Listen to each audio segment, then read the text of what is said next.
আল্লাহ পাক বলেছেন ফাইন্না মাআল উসরি ইউসরান, ইন্না মাআল উসরি ইউসরা। জেনে রাখো, দুঃখ এবং কষ্টের পরে রয়েছে সুযোগ সুবিধা, আর অসচ্ছলতার সাথে রয়েছে উদার সচ্ছলতা। যত বড় বিপদ আসছে, এই বিপদের পরে আল্লাহ পাক তার গোলামদের উপরে রহমত নাজিল করবেন ইনশাআল্লাহ।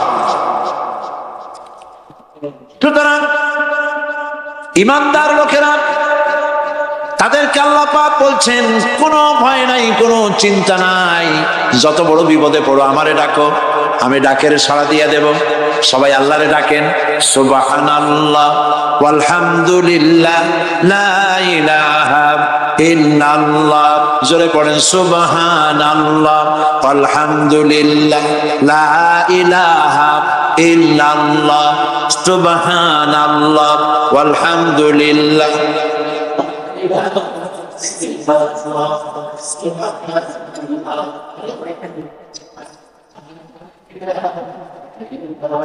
লা ইলাহা ইল্লাল্লাহু মুহাম্মাদুর রাসূলুল্লাহ। আল্লাহর উপর ঈমান আনলে যত ফায়দা হয়, এত ফায়দা দুনিয়ায় কোথাও নাই। সুবহানাল্লাহ।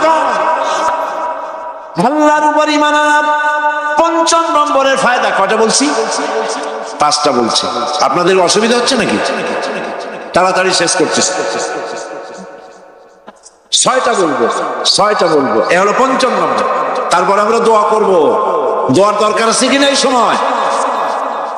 ৫ম নম্বরে আল্লাহর উপরে ঈমান আনলে পরে আরেকটি বড় ফায়দা, সেটা হলো কঠিন এবং কঠোর বিপদে আল্লাহ পাক তার মধ্যে অবিচলতার এবং ধৈর্য ধরার তৌফিক দিয়ে দেন। সুবহানাল্লাহ। যত বড় বিপদ আসুক, সেই বিপদে মুসিবতে আল্লাহ পাক মুমিনদেরকে আল্লাহর উপরে নির্ভরতা শিখায় দেন। সুবহানাল্লাহ। কারণ মুমিনদের জানা আছে যে ঈমানদারদের বিপদ নতুন কিছু নয়, একেবারে আদম আলাইহিস সালাম থেকে শুরু হয়ে আসছে। ঠিক কিনা? আদম আলাইহিস সালামের বিপদ হয় নাই? আদম আলাইহিস সালামের বিপদ কি? শয়তান। তার বিপদ কি? শয়তান ছিল বিপদ। প্রত্যেক নবীর সময় মানুষের নবীদের কষ্ট দিছে, তাই নাই? বিশ্বকবি ইকবাল বলেছেন, সাথী জাকা রহা হ্যায় अज़ल से ताइमरोज,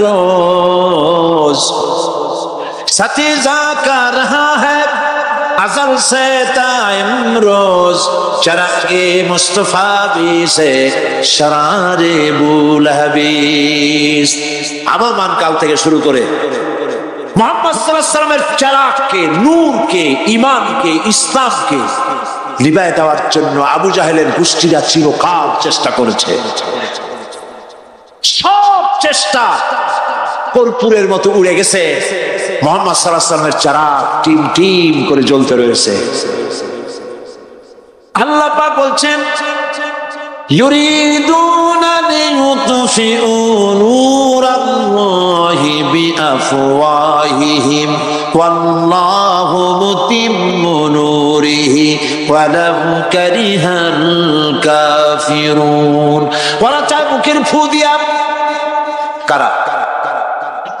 কাফেররা। ইসলাম সহ্য করতে পারে না যারা, ওরা চায় মুখের ফু দিয়া আমার আলোটাকে নির্বাপিত করে দেবে। আল্লাহ পাক বলেন, ওয়াল্লাহু মুতিম্মু নূরি, আমি আমার নূরকে পূর্ণতা দান করব, তাতে কাফির বেঈমানদের মনের ভিতরে যত জ্বালা হোক, যন্ত্রণা হোক, ওদের কলজা যত পুরো, ইসলাম তার বিজয় পতাকা নিয়ে উঠবে, কেউ ঠেকাতে পারবে না। আল্লাহ রাব্বুল আলামিন, আল্লাহ পাক বলছেন, ওয়া কাযালিকা জাআলনা লিকুল্লি নাবিয়্যিন আদুওয়াম মিনাল মুজরিমিন। আর এমনি করে আমি সকল নবীর শত্রু বানিয়েছি, সব পাপিষ্ঠ অপরাধ প্রবণ লোকদের। শুনছেন কথা? শোনেন নাই? আল্লাহ পাক বলছেন, দুনিয়ার সব নবীদের তাদের জন্য আমি শত্রু বানাইছি কাদেরকে? যারা সবথেকে বেশি পাপিষ্ঠ, অপরাধ প্রবণ, এরা হচ্ছে নবীর দুশমন। এরা সব দুশমনি করে, আজ দেশের আলেমদের সাথে দুশমনি করে সবচাইতে বড় পাপিষ্ঠ। এটা কোরআন। এটা কি কোরআন? চলে বলে এটা কি? আল্লাহ রাব্বুল আলামিন বলছেন, ওয়া কাযালিকা জাআলনা লিকুল্লি নাবিয়্যিন আদুওয়াম মিনাল মুজরিমিন। সব পাপীরা, পাপিষ্ঠ, আমার দ্বীনের দাওয়াত যারা দেয় তাদেরকে জীবনের দুশমন মনে করে। কেন? শোনেন, আমি কারো আর শোনাচ্ছি, কারো আর শোনাচ্ছি, আমার আল্লাহর অপরাধটা কি? নবীদের বিরুদ্ধে, নবীর ওয়ারিস ওয়ারাসাতুল আম্বিয়া কারা? তো তাদের বিরুদ্ধে তাদের অপরাধটা, তাদের অপরাধ সম্পর্কে আল্লাহ নিজে বলেন, ওয়ামা নাকামু মিনহুম ইল্লা আন ইউমিনু বিল্লাহিল আজিজিল হামিদ। এদের বিরুদ্ধে অ্যাকশন নেওয়ার আর কোন অপরাধ ওদের নাই। ওদের একমাত্র অপরাধ, ওরা আল্লাহর জমিনে আল্লাহর আইন প্রতিষ্ঠা করতে চায়। এটাই হচ্ছে অপরাধ। এই অপরাধে নবীদের শাস্তি হয়েছে, নবীরা মার খেয়েছে, সাহাবায়ে কেরাম মার খেয়েছে। আমরা তো সাহাবায়ে কেরামের জুতার ধুলার সমান নই, সুতরাং এগুলি আমাদের পাওনা। এই রক্তের বিনিময়, জীবনের বিনিময় আল্লাহ পাক তার দ্বীনকে প্রতিষ্ঠা করবেন ইনশাআল্লাহ। হযরত খাব্বাব, বুখারী শুনুন, বুখারীর হাদিস। আমি কোনো কথা বানিয়ে বলি না, আমি লেখাপড়া করি, পড়াশোনা করি, চোখে দেখি, তারপরে কথা বলার চেষ্টা করি। বাজে গপ্প কিস্সা কাহিনী বলার অভ্যাস আমার কোনো কালে ছিল না, নাই। রাসূল করিম সাল্লাল্লাহু আলাইহি ওয়াসাল্লামের মতো মানুষ, ওনার মতো মানুষ, আহারে, তার চাইতে শ্রেষ্ঠ মানুষ কি পৃথিবীতে আছে? তিনি মার খাইছেন না খান না? আহা, কিভাবে তাকে মারলো! গলায় চাদর দিয়ে পেঁচাইয়া আছাড় মেরে ফেলে দিয়ে তারপরে তাকে প্রহার করা হয়েছে। আবু জাহেল মেরেছে, বেহুশ হয়ে গেছেন হুজুর। হযরত হামজা তখনও কাফের ছিলেন। শিকার থেকে ফিরে এসে মুহাম্মদ সাল্লাল্লাহু আলাইহি ওয়াসাল্লামের অবস্থা দেখে পায়ের রক্ত মাথায় উঠে গেছে। আপন ভাইয়ের ছেলে, আর এমন ছেলে। চলে গেলেন আবু জাহেলের বাড়ি, বললেন, আবু জাহেল, তুই নাকি মুহাম্মদ সাল্লাল্লাহু আলাইহি ওয়াসাল্লাম মারছিস? কেন মারলি? তিনি তো ভালো কথাই বলেন, সব সময় বলেন সত্য কথা বলো, মানুষের উপকার করো, এতিমকে আশ্রয় দাও। এত সুন্দর সুন্দর ভালো ভালো কথা বলেন, তার মতো ভালো মানুষ তো দুনিয়ায় দেখি নেই। মারলি কেন? তুই কি মনে করছিস যে আব্দুল্লাহ মারা গেছে বলে এতিম হয়ে গেছে মুহাম্মদ সাল্লাল্লাহু আলাইহি ওয়াসাল্লাম? তোর মনে রাখা উচিত, আব্দুল্লাহ মারা গেছে, হামজা মরে নাই। হযরত হামজা ধনুক বাইর করলেন, এক পাড়ি মারলেন মাথার উপরে, মাথা ফাটা রক্ত বেরিয়ে গেল। হামজা হন হন করে হেঁটে এলেন রাসূলের কাছে। হুজুরের অসুস্থ দেহ মোবারক কোলে উঠায় নিয়ে বললেন, বাবা। তার মস্তক মোবারক কোলে উঠায় নিয়ে বললেন, আমি আবু জাহেলের মাথা ফাটিয়ে রক্ত বের করে দিয়ে আসছি, তুমি একটু খুশি হও। হুজুর বললেন, চাচা, কার মাথা ফাটাইছেন, কার রক্ত বের করেছেন, এই কথা বলে তো আমাকে আপনি খুশি করতে পারবেন না। তিনি বললেন, বাবা, তুমি কি হলে খুশি হও? তিনি বললেন, আমি খুশি হই চাচা, তোমার মুখে যদি একটা বার আমি ঈমানের কলেমা শুনতে পাই। হযরত হামজা বললেন, মুহাম্মদ সাল্লাল্লাহু আলাইহি ওয়াসাল্লাম, আমার বুঝতে মোটেও কষ্ট হয়নি, তুমি কোনো সাধারণ মানুষ নও। সাধারণ মানুষের প্রতিশোধে তুমি বিশ্বাসী হতে, খুশি হতে, প্রতিশোধে বিশ্বাসী হওনি। তুমি অবশ্যই আল্লাহর নবী। আমি আল্লাহকে সাক্ষী রেখে, আমি তোমাকে সাক্ষী রেখে ঈমানের কালেমা ঘোষণা করছি, লা ইলাহা ইল্লাল্লাহু মুহাম্মাদুর রাসূলুল্লাহ। ভাইরা আমার, আল্লাহর দ্বীন প্রতিষ্ঠার জন্য আমার নবীদেরকে কষ্ট করতে হয়েছে, সাহাবায়ে কেরামদেরকে কষ্ট করতে হয়েছে, আল্লাহর ওলিদেরকে, ইমাম আবু হানিফা রাহমাতুল্লাহ আলাইহি 8 বছর জেলের মধ্যে রাখা হয়েছিল। ইমাম আহমদ বিন হাম্বলকে চাবুক মেরে মেরে গায়ের কষ্টার চামড়া তুলে ফেলে দেওয়া হয়েছিল। তারপরেও তারা বাতিলের সামনে মাথা নত করে না। এর নাম হচ্ছে ইসলাম। এর নাম কি? বুখারীর হাদিস, হযরত খাব্বাব বিন আরিত রাদিয়াল্লাহু তাআলা আনহু, বুখারীতে হাদিসটা এভাবে এসেছে, ওয়ান খাব্বাব বিন আরিত রাদিয়াল্লাহু তাআলা আনহু আন্নাহু قال قال شكونا الى رسول الله صلى الله عليه وسلم وهو متوسد بردة له في ظل الكعبة। তিনি বললেন, আমরা রাসূলের কাছে গেলাম, যাই দেখি রাসূল করিম সাল্লাল্লাহু আলাইহি ওয়াসাল্লাম কাবা শরীফের ছায়ায় আরাম ফরমাচ্ছেন। আমরা কাছে গিয়ে বললাম, আলা তাস্তানসিরু লানা আলা তাদউ লানা ইয়া রাসূলুল্লাহ, হে রাসূল আপনি কি আমাদের জন্য দোয়া করবেন না? আমরা তো মার খেতে খেতে শেষ হয়ে গেলাম, আমাদের খাব্বাবকে, খুবাইবকে, আম্মারকে, সুমাইয়াকে মেরে শেষ করে দিল। ওরা আমাদেরকে না খাওয়ায় রাখে, সারা রাত খেতে দেয় না, ঘুমাতে দেয় না। তারা আমাদের বেলালকে মেরে মেরে রক্তাক্ত করে উত্তপ্ত মরুভূমির উপরে চিৎ করে শোয়ায়, বুকের উপরে পাথর চাপা দিয়ে রেখেছে। ওরা সাহাবায়ে কেরামদেরকে মারতেছে, না খাওয়ায় রাখতেছে। হুজুর আপনি কি আল্লাহর কাছে দোয়া করবেন না? এখনো কি দোয়ার সময় আসে নাই?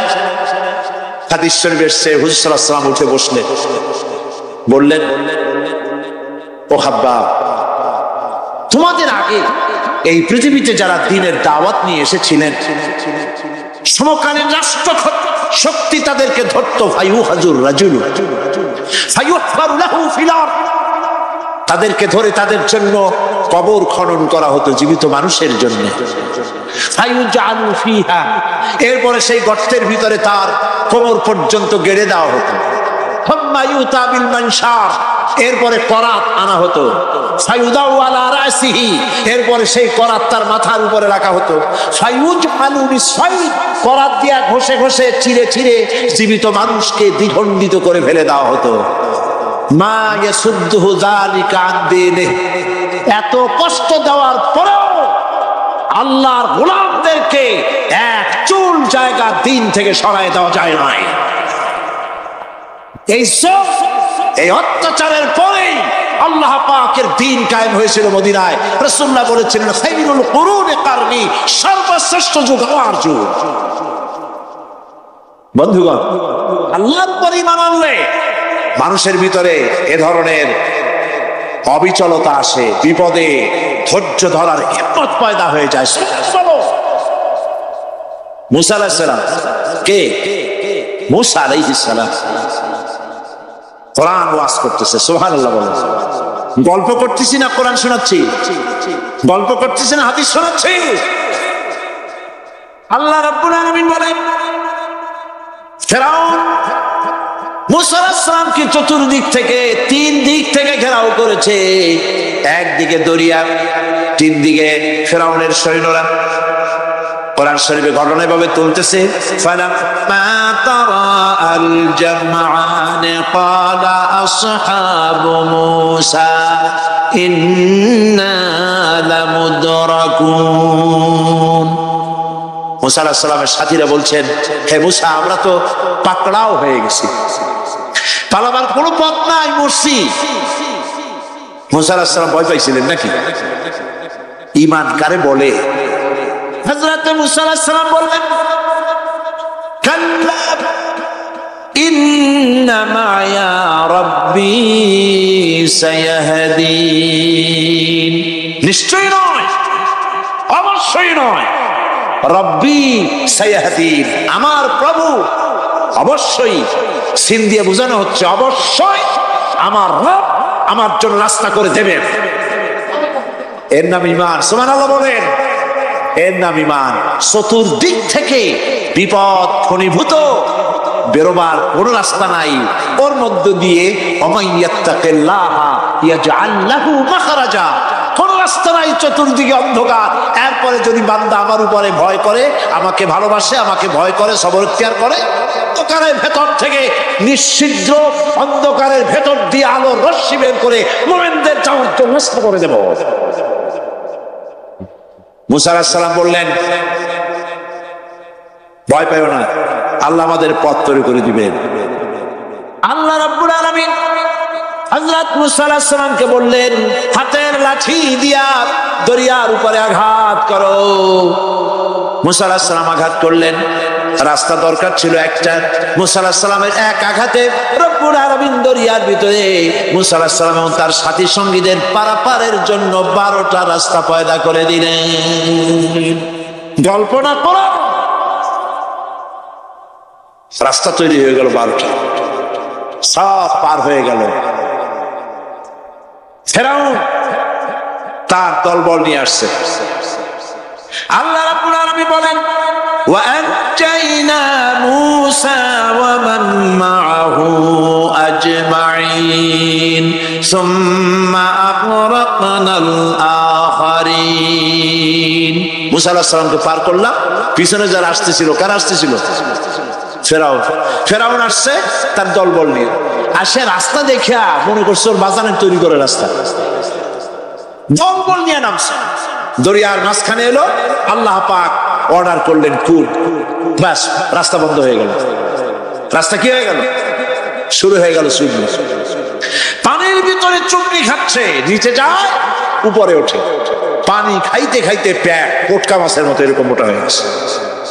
ডুবে ডুবে সব উঠছে। এখন ফেরাউন একা, কেউ নেই। ফেরাউন একা। ফেরাউন পানির ভিতরে চুবনি খেতে খেতে তুমানের ভিতর থেকে নাক একটু জাগায় আর বলে, আমানতু আন্নাহু লা ইলাহা ইল্লাল্লাযী আমানাত বিহি বানু ইসরাঈল। ও আল্লাহ, তুমি ছাড়া কোনো ইলাহ নাই, আমি ঈমান আনলাম ওই আল্লাহর উপরে। বনি ইসরাঈল ঈমান আনছে যার উপরে, কাজী বনি ইসরাঈলদের পার করে দিয়েছো, আমারও পার করো। আল্লাহ তুমি রক্ষা করো, আমি তো মুসলমান। ওয়া আনা মিনাল মুসলিমিন, আমি তো মুসলমান, কালেমা পড়লাম, তারপরও চুবাও কেন? আল্লাহ রাব্বুল আলামিন বলেন, এখন وَقَدْ عَصَيْتَ قَبْلُ وَكُنْتَ مِنَ الْمُفْسِدِينَ। এখন ঈমান আনতেছস? আরে আমার দিন যারা জমিনে প্রতিষ্ঠিত করতে চেয়েছে তাদেরকে জেল দিয়েছো, শ্রম করে অত্যাচার করেছো, তোমাকে ছাড়বো না। তোমাকে শুধু মারবই না, আলিয়াউমা নুনাজ্জিকা বিবাদানিক, আলিয়াউমা নুনাজ্জিকা বিবাদানিক, আমি তোরে শুধু মারবই না। কে বলতেছেন? জোরে বলেন, কে বলতেছেন? আমি তোরে শুধু মারবই না, আলিয়াউমা নুনাজ্জিকা বিবাদানিক, আমি তোর শরীরটারে বাঁচায় দেব। তোর শরীর পানিতে পচবে না, পোকায় খাবে না, মাটিতে পচাবে না, তোরে আমি শুটকি ভাবে থাকবো কিয়ামত পর্যন্ত। দুনিয়ায় যত ফেরাউন আর ফেরাউনের বাচ্চারা আসে, তোকে দেখে যেন তারা ইতিহাস স্মরণ করে। আল্লাহ রাব্বুল আলামিন কোরআনে কারীমের মধ্যে পরিষ্কার করে মানুষদেরকে বুঝায় দিয়েছেন, আল্লাহর উপর ঈমান আনলে পরে তার হিম্মত বেড়ে যায়, মনের বল বেড়ে যায়। সুবহানাল্লাহ। হযরত রাসূল করিম সাল্লাল্লাহু আলাইহি ওয়াসাল্লাম কাফের বেঈমানেরা চতুর্দিক থেকে বাড়ি ঘেরাও করে রেখেছে, পালাবার কোনো পথ নাই। ঘুমেছিলেন তিনি, জিবরাইল এসে বলেন, ইয়া রাসূলুল্লাহ, ঘুমের থেকে জাগুন, আল্লাহ আপনাকে সালাম বলেছেন আর আপনাকে হিজরত করার জন্য মদিনায় আল্লাহর অর্ডার করেছেন। বাড়ির চতুর্দিকে কাফেররা তরবারি নিয়ে দাঁড়ানো। নবীজি ঘুমের থেকে জেগে হযরত আলীকে ডেকে বলেন, আলী, আমার বিছানায় আমার চাদর মুড়ি দিয়া ঘুমায় থাকো, আল্লাহ আমাকে অর্ডার করেছেন, আমি মদিনায় চললাম। হযরত আলী হুজুরের দিকে তাকায় বলেন, ইয়া রাসূলুল্লাহ, আপনার বিছানায় আপনার চাদর মুড়ি দিয়ে আমি ঘুমায় থাকবো, সকালবেলায় কাফের বেঈমানেরা এই ঘরের মধ্যে প্রবেশ করে আপনার কম্বলের নিচে আমারে দেখে তারা মোহাম্মদ মনে করে আমারই তারা কেটে কেটে টুকরা টুকরা করে দেবে। আমার কোনো আপত্তি নাই, কোনো ভয় নাই, কোনো চিন্তা নাই। কোনো দুঃখ নাই, বরং আমার মনের মধ্যে এটাই তৃপ্তি হবে যে আমি আলীর জীবনের বিনিময় আল্লাহর নবী দুনিয়ায় বেঁচে থাকেন। নবীজি ঘরের থেকে বেরোলেন, চতুর্দিকে দেখেন কাফের বেঈমানেরা দাঁড়ানো, শত শত কাফের, হাতে তরবারি। হুজুর সাল্লাল্লাহু আলাইহি ওয়াসাল্লাম এক মুষ্টি বালু হাতে নিলেন, এক মুঠো বালু হাতে নিয়ে ফু দিয়া বালুগুলো ছেড়ে দিলেন। ঘরের চতুর্দিকে যত কাফের ছিল সব মুনির চোখের মধ্যে বালি ঢুকে গেছে। চোখের মধ্যে যদি বালি ঢোকে তাহলে কি মজা লাগে না? দুই হাত দিয়া সমানে ঘষা শুরু করছে কাফেররা, দুই চোখ আঙ্গুল দিয়া ঘষাঘষি করছে। এই ফাঁক দিয়া নবীজি বেরিয়ে গেলেন, একটা কাফেরও দেখে নাই নবী কোথায় গেলেন। পরবর্তী সময় নবীজিকে শোনায় দিলেন, ওয়ামা রামাইতা ইয রামাইতা ওয়ালাকিন্নাল্লাহা রামা। নবী আপনি নিক্ষেপ করেন নাই যখন আপনি নিক্ষেপ করছিলেন, আপনি তো শুধু ধুলাগুলো ধরে এমনি ছাড়ছেন। ঘরের চতুর্দিকে সমস্ত কাফেরদের চোখে বালি পৌঁছে দেওয়ার দায়িত্ব আমার কুদরত গ্রহণ করেছিল। নবীজি হযরত আবু বকরের বাড়িতে এলেন, দরজায় দাঁড়িয়ে নক করেছেন, ভেতর থেকে আওয়াজ এলো। হুজুর বললেন, ইয়া আবু বকর। হযরত আবু বকর পিছন থেকে দরজার মধ্য থেকে ঘরের মধ্য থেকে দাওয়াত দিলেন, লাব্বাইকা ওয়া সাদাইকা ইয়া রাসূলুল্লাহ। হুজুর প্রশ্ন করলেন, আবু বকর গভীর রাত্রে জিবরাইল আমারে ঘুম থেকে জাগাইলো, তোমারে জাগাইলো কে? একটাকে উঠলা কেমনে? হযরত আবু বকর বলেন, ইয়া রাসূলুল্লাহ, আপনি আমার নিয়ে হিজরত করবেন বলেছিলেন, আমি চিন্তা করেছি না জানি কত রাত্রে নবীজি আসেন, আর আমার দরজায় দাঁড়ায়া নবীজি আমারে ডাকবেন, আমি থাকবো শুইয়া, বেয়াদবি হয়ে যাবে। এই জন্য বিছানায় না ঘুমায়া আপনার পবিত্র জবানের ডাক শোনার জন্য এত রাত ধরে এই দরজার সঙ্গে দাঁড়ায়া দাঁড়ায়া ঘুমাইতেছিলাম। নবীজি হযরত আবু বকর রাদিয়াল্লাহু তাআলা আনহুকে সঙ্গে করে নিয়া মদিনার পথ পরিহার করে মেসফালার মধ্য দিয়ে যারা হজে গেছেন দেখে আসছেন, মেসফালা জাবালে কেদোয়া, মেসফালার উপর দিয়া জাবালে কেদোয়ার উপর দিয়া আরো একটা পাহাড় পাড়ি দিয়া জাবালে সুরে চড়ে গেলেন। সন্ধ্যা হয়ে গেল, ফজর হয়ে কি বলেন ফজরের রক্ত হয়ে গেল।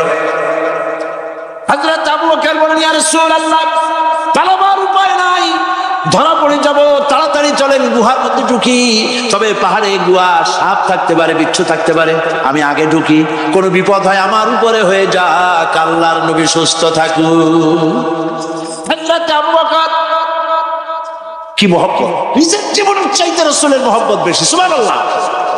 এই জন্য নবীজি বলেছেন, ও আমার সাহাবীরা, तमाम পৃথিবীর সমস্ত মুমিনের ঈমান যদি এক পাল্লায় রাখা হয় আর একা আবু বকরের ঈমানটা যদি আরেক পাল্লায় রাখা হয়, তোমরা দেখতে পাবে तमाम পৃথিবীর মুমিনের ঈমানের তুলনায় একা আবু বকরের ঈমানের পাল্লাটা ভারী হয়ে গেছে।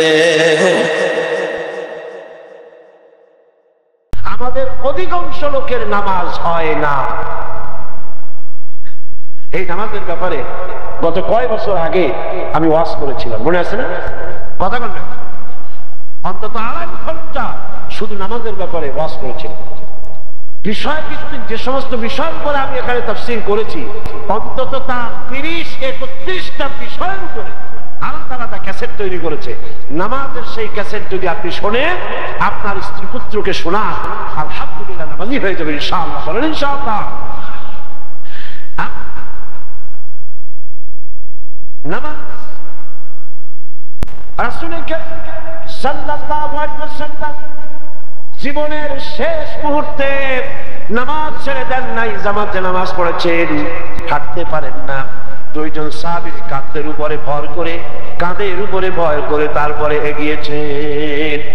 মেম্বারের উপরে দাঁড়ায়া আল্লাহর নবী বলতেছেন, আল্লাহ পাক এই জমিনের এই পৃথিবীতে তার এক বান্দাকে তামাম পৃথিবীর সমস্ত নিয়ামত দিতে চেয়েছিলেন, কিন্তু আল্লাহর বান্দা সমস্ত নিয়ামতকে পরিত্যাগ করে আল্লাহর সঙ্গে দেখা করা বেশি পছন্দ করেছেন।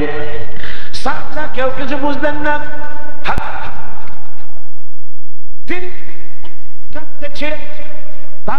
না দেখে সাহাবারা মনে করলেন রাসূলুল্লাহ কার না কার কথা বলেছেন, তাতে কাঁদার কি আছে।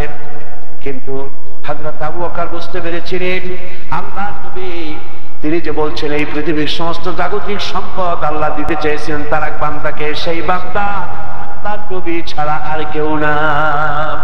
তিনি দুনিয়ার সমস্ত নিয়ামত পরিত্যাগ করে আপনার দরবারে দেখা করার জন্য প্রস্তুতি নিয়েছেন। এই মাঝখানে এতগুলি লোক একসঙ্গে দাঁড়াইছেন, আপনাদের বোঝা উচিত লক্ষ লক্ষ মানুষ চতুর্দিকে রাস্তার উপরে, আপনি মানুষদেরকে কষ্ট দিলে আপনার গুনাহ হবে। আশ্চর্য কথা, এত বড় কোরআন শরীফের তাফসীর মাহফিল বেয়াদবি করার সাহস হয় কি করে? মানুষ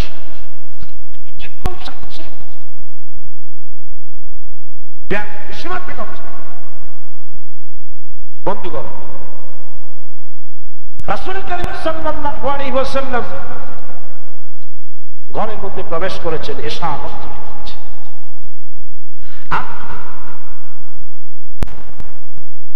বেহুশ হচ্ছেন জ্বরে, আবার হুঁশে আসতেছেন। তিনি প্রশ্ন করছেন, হুঁশে আসার পর আয়েশা এখন কোন সময়? হযরত আয়েশা বলেন, হুজুর এশা হয়ে গিয়েছে। সাহাবীরা বহুক্ষণ আপনার অপেক্ষা করে তারপরে তারা না পাইয়া আমার আব্বার ইমামতিতে নামাজ শুরু করে দিয়েছেন, কিন্তু আপনার ইমামতির জায়গায় এ পর্যন্ত কেউ তো কোনোদিন ইমামতি করে নাই। আপনার ইমামতির জায়গায় আমার তারা ইমামতি করতেছেন দেখে সাহাবীরা নামাজের মধ্যে বোবায় বোবায় কাঁদতেছে। আল্লাহ নবীর পেছনে নামাজ পড়া বুঝি কিসমতে আর হবে না। নবীজি বললেন, মসজিদের দিকে দরজাটা খুলে দাও। দরজা খোলা হলো, নবীজি মাথা উঁচু করলেন, নামাজের দৃশ্য দেখে শুয়ে পড়লেন। হযরতে আয়েশা লক্ষ্য করলেন হুজুরের চোখ দিয়া পানি পড়তেছে। হযরত আয়েশা প্রশ্ন করলেন, ইয়া রাসূলুল্লাহ, নামাজের দৃশ্য দেখে কাঁদেন কেন? হুজুর বলেন, এটা কোনো দুঃখের কান্না নয়, এই কান্নাটা তৃপ্তির কান্না, তৃপ্তির পানি। এই নামাজের জন্য, এই দিন প্রতিষ্ঠার জন্য তাইফে রক্ত দিয়েছি, উহুদের ময়দানে জান্নাত শহীদ করেছি, সাহাবায়ে কেরামেরা জীবন দিল, শহীদ হলো। যেই নামাজের দৃশ্য পর্যন্ত আমার এই পৃথিবীতে যত উম্মতেরা আসবে এইভাবে করে সুশৃঙ্খল ভাবে জামাত বন্দী হয়ে তারা নামাজ আদায় করবে। রাত বাড়তে লাগলো, রাত বাড়তে লাগলো, জ্বরও বাড়তে লাগলো, মাথায় যন্ত্রণাও বাড়তে লাগলো। সকলেই মনে করলো হয়তো বিদায়ের রাত এসেছে। সাহাবায়ে কেরাম মসজিদে বসে ফোবায় ফোবায় কাঁদতেছেন, মহিলারা কাঁদতেছেন, রাত শেষ হয়ে আসতেছে। হুজুর একবার হুজুর লক্ষ্য করে দেখলেন হযরতে ফাতেমা এত কাঁদতেছে যা দেখার মতো। হুজুর হযরত ফাতেমাকে কাছে ডেকে কানে কানে কি যেন বললেন, কান্নাটা থেমে গেল। হযরত আয়েশা মা ফাতেমাকে ডেকে বললেন, মা তোমার কানে কি বললেন? আর তোমার কান্নাটা থেমে গেল। হযরত ফাতেমা বলেন, আম্মুজি আমার আব্বা আমারে বললেন, ফাতেমারে তোর কান্না আমার বরদাস্ত হয় না, তুমি কেঁদো না। আমার ইন্তেকালের পর সমস্ত আত্মীয় স্বজনের ভিতরে সকলের আগে তোমার সঙ্গে আমার দিদার হয়ে যাবে। হযরতে মা ফাতেমা বুঝতে পারলেন রাসূলুল্লাহ এই আভাসই দিয়েছেন। তিনি বললেন, মা আমি এটাই বুঝতে পেরেছি এই কথার অর্থ যে হুজুর ইন্তেকালের পরে আত্মীয় স্বজনের মধ্যে সকলের আগে আমার ইন্তেকাল হবে আর আমি আমার আব্বাজির সঙ্গে মিলিত হব। শেষ হয়ে গেল, হুজুর বেহুশ, মাথা চতুর্দিকে স্ত্রীরা আজওয়াজে মুতাহহারাত কাঁদতেছেন। হুজুর হঠাৎ করে বললেন, জিবরাইল কাছে এসো। হুজুর জিবরাইলকে দেখলেন, হযরত জিবরাইলকে তিনবার বললেন, জিবরাইল কাছে এসো। হযরত জিবরাইল রাসূলুল্লাহর কাছে এসে বললেন, আসসালামু আলাইকা ইয়া রাসূলুল্লাহ, হে আল্লাহর নবী, আল্লাহ আপনাকে আমার সালাম নিন, আল্লাহ পাক আমার মাধ্যমে আপনাকে সালাম জানিয়েছে। হে রাসূল,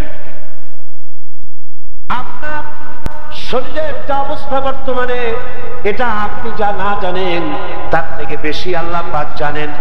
তারপরেও আল্লাহ জানতে চেয়েছেন আপনি কেমন আছেন। আমাকে আপনারা সালাম দিতে বলছে আর জিজ্ঞাসা করেছেন আপনি কেমন আছেন। হুজুর বলছেন জিবরাইল বড় কষ্টে আছি, আমি বড়ই কষ্টে আছি।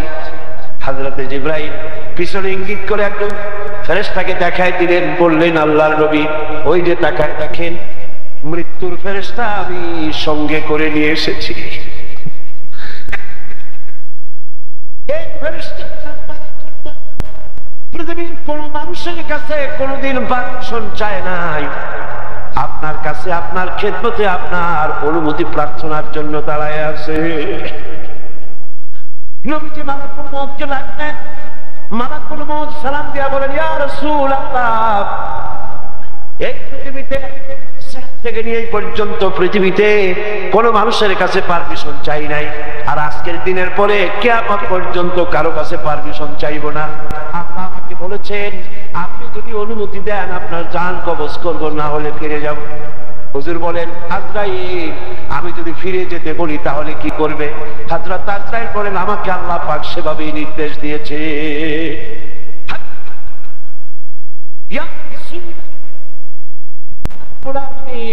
আপনার দিদারের ইন্তজার করতেছেন। হযরতে রাসূল করিম সাল্লাল্লাহু আলাইহি ওয়াসাল্লাম মালাকুল মউতকে বললেন মালাকুল মউত তুমি তোমার কাজ করো, তুমি তোমার দায়িত্ব পালন করো। মৃত্যু যন্ত্রণা শুরু হয়ে গেল। জিবরাইল রাসূলুল্লাহর দিকে তাকায়া তিনি বললেন আসসালামু আলাইকা ইয়া রাসূলুল্লাহ, আপনাকে জনমের মতো বিদায় সালাম দিয়া দিলাম, আমার মিশন শেষ, এই পৃথিবীতে আমি জিবরাইল আর আসবো না। আপনাকে বিদায় সালাম আরজ করলাম।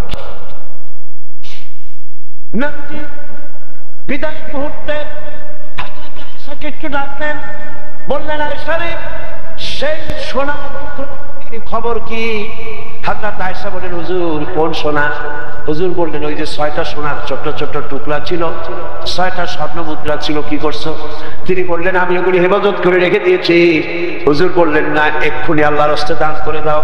তার মানে হলো আল্লাহর নবী মুহাম্মদ সাল্লাল্লাহু আলাইহি ওয়াসাল্লাম এই অবস্থায় উঠতে চায় না যে মুহাম্মদের ঘরের ভিতরে সোনা আছে, দানা আছে, টাকা আছে। আমাকে তুমি মিসকিনের মতো ওয়াহশুরনি ফি যুমরাতিল মাসাকিন, আর কিয়ামতের দিন মিসকিনদের সাথে আমার হাসর করে দাও। হযরত আয়েশা দান করে দিলেন। ইন্তেকালের সময় স্ত্রীর কথা বললেন না, নাতির কথা বললেন না, জামাইয়ের কথা বললেন না, জীবনের সর্বশেষ কথা বললেন আসসালাত আসসালাত ওয়া মা মালাকাত আইমানুকুম, নামাজ নামাজ এবং তোমার অধীনস্থ চাকর চাকরিদের প্রতি সতর্ক থেকো। উম্মতেরা নামাজ নামাজ, রাসূলের শেষ কথা খবরদার নামাজ ছেড়ে দিও আর কাজের লোকদের সাথে খারাপ ব্যবহার করো, দুর্ব্যবহার, চাকর চাকরানির সাথে খারাপ ব্যবহার করো। রাসূলুল্লাহ শেষ কথা, বিশ্বনবীর শেষ কথা। রাসূলের জীবনের শেষ কথা নামাজ, মুসলমানদের প্রথম ফরজ নামাজ। বাড়ি হওয়ার সঙ্গে সঙ্গে যে তার প্রথম ফরজটা হলো নামাজ। আর কিয়ামতের দিন বুখারী শরীফের হাদিসে এসেছে আল্লাহ রাব্বুল আলামিন তার বান্দাকে প্রথম যে প্রশ্ন করবেন সেই প্রশ্নটা হলো নামাজ। নামাজ যদি না কম, যে ব্যক্তি নামাজ নাই তার দিন নাই, ঈমান নাই, চরিত্র নাই, কিচ্ছু নাই। লা সালাত লা দীনা লিমান লা সালাতা লাহু, যার কাছে নামাজ নাই, দিন নাই, ঈমান নাই, চরিত্র নাই, কিচ্ছু নাই। মান তারাকা সালাতান মুতাআম্মিদান ফাকাদ কাফার, ইচ্ছা করে নামাজ ছেড়ে দিল তো কুফরি করলো। নাউযুবিল্লাহ। যদি গান হচ্ছে, সিনেমা হচ্ছে, আল্লাহ না করুন গাড়িটা যদি অ্যাক্সিডেন্ট করে, অ্যাক্সিডেন্ট হইতে পারে না? আল্লাহ যদি অ্যাক্সিডেন্টের মত থেকে আমাদেরকে বাঁচান, বলি আমি। যদি অ্যাক্সিডেন্ট হয় তাহলে নামাজও পড়েন নাই, গান শুনতেছিলেন। ফেরেশতারা মালাকুল জান কবজের ফেরেশতারা আল্লাহর কাছে গিয়ে বলবে এইগুলোর জান কবজ করছি এমন সময় এরা গান শুনতেছিল আর নামাজ মোটেও পড়ে না। নাউযুবিল্লাহ। নামাজ পড়ছিলেন, তেলাওয়াত শুনতেছেন, কি সুন্দর সুন্দর তেলাওয়াতের ক্যাসেট পাওয়া যায়, একটু আলহামদুলিল্লাহ করেন। আর শেখ আব্দুর রহমান আস-সুদাইস, শেখ সাউদ আশ-শুরাইল, আলী আব্দুর রহমান আল হুজাইফি। কি সুন্দর তেলাওয়াত, মনে হয় যেন কলিজা কেড়ে কি তেলাওয়াত। যখন তাদের পিছনে নামাজ পড়া হয় তখন মনে হয় যেন আকাশ থেকে কোরআন নাজিল হচ্ছে। এই তেলাওয়াতের ক্যাসেট গুলি গাড়ি বাজাইতে বলতে পারেন। তারপরে অনুরোধ করেন গাড়ি থামাও, নামাজ পড়ি। যদি না থামায়, কেউ যদি বাধা দেয়, আপনি চিল্লাইতেন গাড়ি থামাতে হবে, নামাজ পড়বো, তারপরে গাড়ি ছাড়বে। নামাজ পড়িয়া আবার গাড়ি ছাড়েন, তেলাওয়াত শুনতে শুনতে যান। যদি অ্যাক্সিডেন্টের মৌত হয়, মর চলে যাবেন।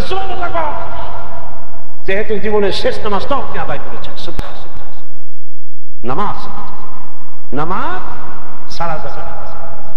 এই নামাজ সাল্লু কামা রাআইতুমুনি উসাল্লি, নামাজ পড়ো সেইভাবে যেভাবে আমারে নামাজ পড়তে দেন। কারে কারে? মুহাম্মাদুর রাসূলুল্লাহ সাল্লাল্লাহু আলাইহি ওয়াসাল্লাম। সেই ব্যাপারে আমি ওয়াজ করেছি, সেগুলি শুনে নেবেন এবং বুখারী শরীফের অনুবাদ দেখে নেবেন। রাসূলুল্লাহর নামাজ একটা বইও আছে, কে যেন লিখছে, আমি বোধহয় শেখ আব্দুল্লাহ বিন বাজ, বোধহয় তার লেখা, কি নাসিরউদ্দিন আলবানী মুহাদ্দিস, তার লেখা সম্ভবত, এটা বাংলায় অনুবাদ হয়েছে। রাসূলুল্লাহর নামাজ, বইটার নাম কি? আপনারা শোনেন তা কথা বল না কেন? মুখস্থ করেন না, আজ না পান যেখানে পান কিনে নেবেন। রাসূলুল্লাহর নামাজ, ওখানে বুখারী শরীফের হাদিস থেকে হুজুরের নামাজ টানা হয়েছে। এটা আপনারা কিনবেন, পড়বেন আর ওই অনুযায়ী নামাজ পড়বেন। এবার দেখেন, এই নামাজ প্রতিষ্ঠার দায়িত্ব হলো সরকার। নামাজ প্রতিষ্ঠার দায়িত্ব কার? চিল্লায় বলতে হবে, দায়িত্ব কার? একটুখানি জিকির করে লা ইলাহা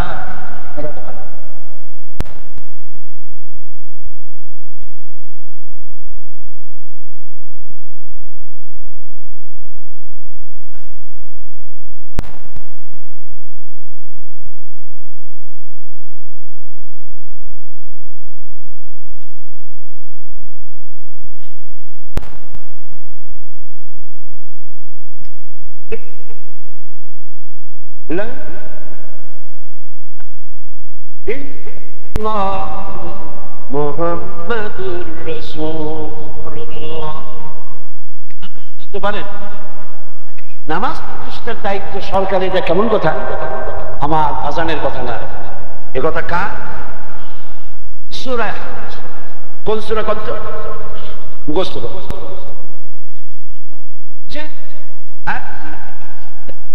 مكناهم في الأرض أقاموا الصلاة وآتوا الزكاة وأمروا بالمعروف ونهوا عن المنكر ولله عاقبة الأمور। الله পাক বলছেন, الذين مكناهم في الأرض, আমি যখন মুমিনদের ক্ষমতা দেই, মুসলমানেরা যখন ক্ষমতা পায়, কারা? মুসলমানেরা। কারা? ধরে কর, আল্লাযীনা মাক্কান্নাহুম ফিল আরদ আকামুস সালাহ। তারা ক্ষমতায় এসে প্রথম যে কাজটা করে তা হলো নামাজ প্রতিষ্ঠা করে। কি করে? নামাজ প্রতিষ্ঠা। আরে আরে, সেই মুসলমান কবে আসবে ক্ষমতা? এখন কি প্রতিষ্ঠা হচ্ছে? এখন ক্ষমতায় গিয়ে প্রতিষ্ঠা হচ্ছে পিতাকে, প্রতিষ্ঠা করা হচ্ছে বাবাকে, প্রতিষ্ঠা করা হচ্ছে ভাইকে, ভাবিকে, গোষ্ঠী সূত্রে প্রতিষ্ঠা করা হচ্ছে।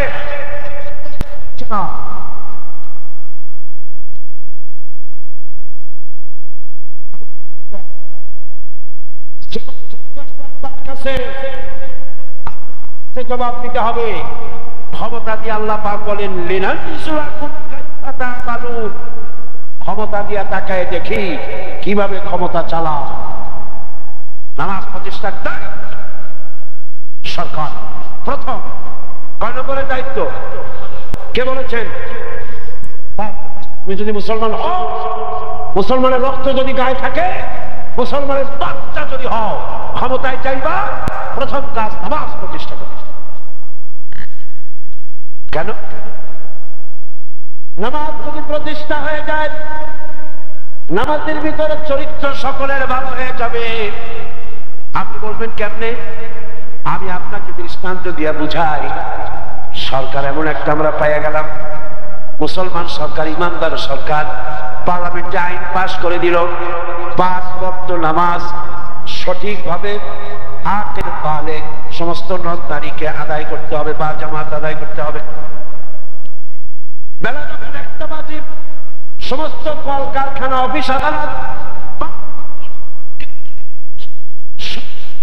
যাবে বেলা 1টা থেকে 1টা পর্যন্ত, আধা ঘন্টা কি 2টা পর্যন্ত, 1 ঘন্টার জন্য বন্ধ হয়ে গেল।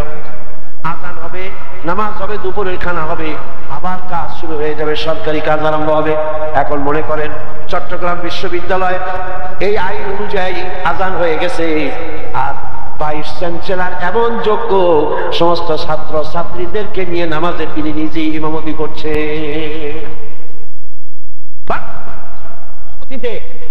ছাত্র ছাত্রীরা জামাতে নামাজ পড়তেছে। যে বিশ্ববিদ্যালয়ে প্রফেসর ভাইস চ্যান্সেলরের ইমামতিতে ছাত্র ছাত্রীরা 5 ওয়াক্ত নামাজ জামাতে আদায় করে, সেখানে সন্ত্রাস থাকে, সিগলায়তন থাকে।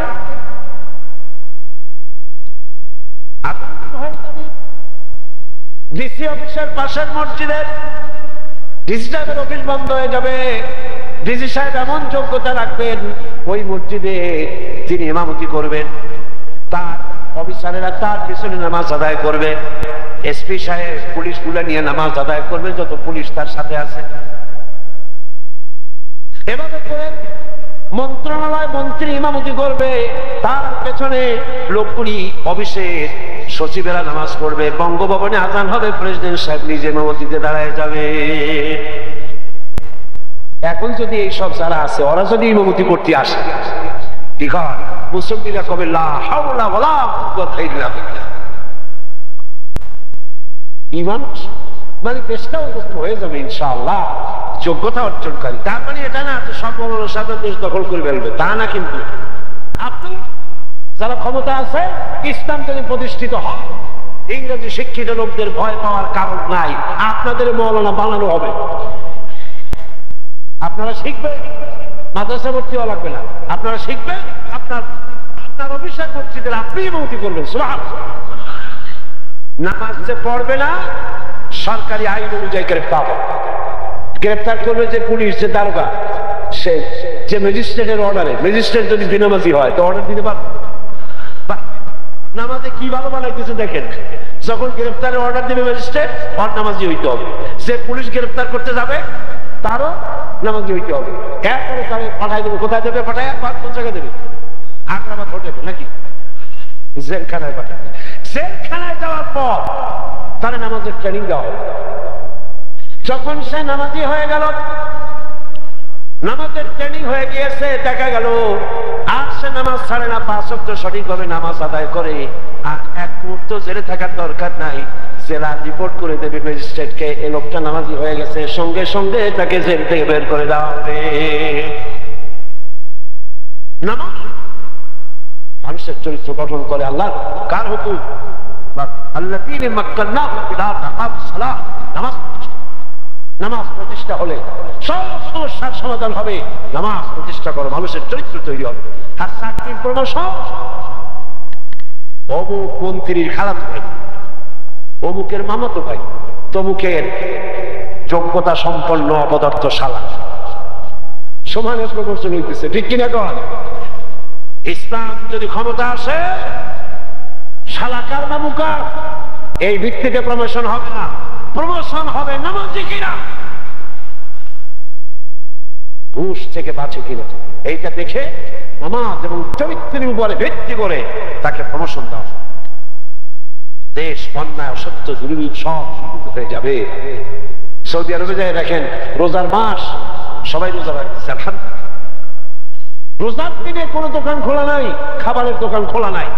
খাবারের দোকান দিনের বেলায় যদি কেউ খোলে, মালিক আর দোকান যে খুলছিল, যে খাওয়াচ্ছে আর যে খাচ্ছে, এই তিনটাকে ধরিয়ে জেলখানার মধ্যে ঢুকাই দেবে। ঈদের দিন সকালবেলা ছেড়ে যাও বাড়িতে, এখন পায়াস খাও, সিন্নি খাও। মানুষ এটা এমনি এমনি আল্লাহ পাক আইন দিয়েছেন। আমি বলছি এটা তাবিজের কিতাব না, এটা কি তাবিজের কিতাব? তাবিজের আইনের কিতাব, কিসের কিতাব? তবে একটা জিনিসের সরে সদর হয়ে যাওয়া দরকার। সেদিন আমি তাবিজের ব্যাপারে কথা বলছিলাম, মনে আছে না? আমি কিন্তু তাবিজ হারাম পড়েছি, শিরক পড়েছি, সেগুলি নাম্বার দিয়া অঙ্ক কষিয়া যা করে, কিন্তু কোরআন শরীফের আয়াত লিখা যদি কেউ লেখে বা দেয়, এটাকে কিন্তু আমি হারাম করি নাই, ভুল বুঝবেন না। আর কি হচ্ছে, বলছি আমি হাদিস থেকে, আজকে আমার কাছে 3-4টে চিঠি গেছে। উৎকৃষ্ট জায়গা পৃথিবীর মধ্যে কোনটা? কোনটা? মসজিদ। আর সবচেয়ে নিকৃষ্ট জায়গা বাজার। কিন্তু সকল নাকি শুনছে, কারা কারা শুনছে আমি নাকি বলছি নিকৃষ্ট জায়গা হলো মাজার। একটা কথা হইল, কানের অবস্থা যদি এত দুর্বল হয়, তাহলে মেশিন লাগানোর নসিহত করা ছাড়া আমার তো আর কোনো উপায় নেই। আল্লাহ রহম করুক আমাদের উপর, আল্লাহ আমারও হেদায়েত করুক, আপনাকেও হেদায়েত করুক, আমরা বলি আমিন। বন্ধুগণ, তাহলে বোঝা গেল এইটা কোনো তাবিজের কিতাব না, এটা আইনের কিতাব। এটা কিসের কিতাব? এই আইনকে আল্লাহ পাক বলছেন আলা লাহুল খালকু ওয়াল আমর, সৃষ্টি যার, আইন চলবে সে আল্লাহর আইন। সে আল্লাহর আইন পৃথিবীতে যদি চালু হয়, নামাজ যদি চালু হয়ে যায়, মানুষ ভালো হয়ে যাবে। এটা হচ্ছে রব্বানি স্কিম, আল্লাহ তৈরি করা প্রোগ্রাম। এই আল্লাহ মানুষকে মানুষ বানাবা স্কিম, পরিকল্পনা আল্লাহ পাক নিজে দিয়েছেন নামাজের মাধ্যমে। সেই 5 ওয়াক্ত নামাজ সঠিকভাবে জীবনে আদায় করবেন। আপনারা কি রাজি আছেন? আপনারা কি রাজি আছেন? কারা রাজি? আমরা কি এটা আজকে ওয়াদা করতে পারবো? সবাই বলেন ইয়া আল্লাহ। কোরআন শরীফের পবিত্র মাহফিলে পবিত্র নামে কসম করছি, ওয়াদা করছি, শপথ করছি, যতদিন পর্যন্ত মালাকুল মউত তার কাছে না আসতেছে, ততদিন পর্যন্ত নামাজ শরীয়তের ওজর ছাড়া ছেড়ে দেব না। সবাই চিল্লায় এখন মৃত্যু পর্যন্ত কে পালন করা তৌফিক দান করো, আমিন ইয়া রাব্বাল আলামিন। আমি তো দাঁড়িয়ে কই নেই ভাই, বস। আপনারা কি বিরক্ত হচ্ছেন নাকি? কষ্ট পাচ্ছেন? এই তো আর অল্পর মধ্যেই ছেড়ে দেব, কিন্তু কথা তো শুনতে হবে। আমি তো আর নাও বাঁচতে পারি, এখানে এই জায়গায় বসে আর কথা বলার সুযোগ তো নাও। আমার বলতে ইচ্ছে করতেছে, আল্লাহ পাক যেন বলার তৌফিক দেন এবং আমাদেরকে যেন শোনার এবং বোঝার তৌফিক দান করেন।